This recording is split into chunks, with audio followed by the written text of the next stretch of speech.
Hi everyone, this is Aditya. Today we will discuss about mitochondrial replacement therapy. This topic is extremely important because it was covered by the Hindu Sunday edition as well as UPSC has asked question on this topic.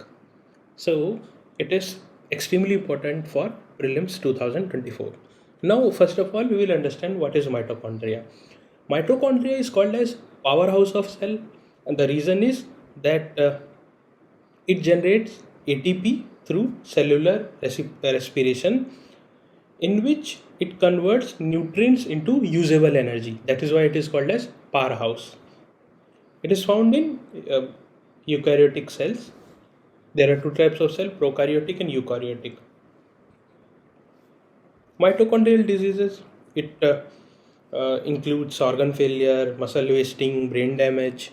Now, what happens is the mother's mitochondria gets transferred to offspring. The father's mitochondria gets destroyed after the fertilization process. That is why to replace the faulty mitochondria to get transferred to next generation to offspring, there is a methodology which is called as mitochondrial replacement therapy, in which what will happen is there will be a donor egg in which genetic material will be extracted. There will be embryonic creation and donor mitochondria will be combined with the parent's DNA. Okay, and then it will be implanted into the uterus. Okay, that modified embryo which will be generated through this process will be placed in the uterus.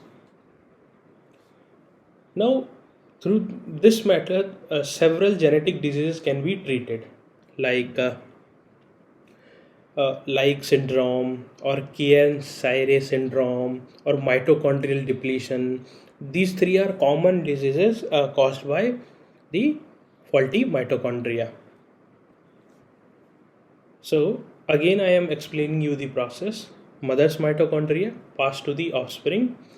Paternal mitochondria typically destroyed after fertilization. Mitochondrial replacement will be done through donor mitochondria, which will replace the mother's mitochondria, and the modified embryo will be placed into the uterus. Now, what is the benefit of mitochondrial replacement?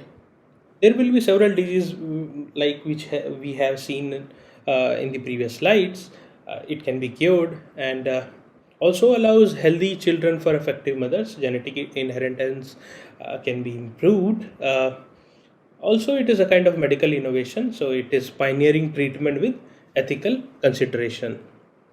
Now, the future of mitochondrial replacement will depend on the ongoing research as well as the regulatory oversight that is there in different countries, global accessibility or cooperation between different countries. Also, we will need to have improved techniques as well as safety. Um, so many ethical considerations are there and legal practices which should be ensured, and also the availability should be expanded to least developing countries as well. So this was the video. I hope this will help you. Take care. Best wishes.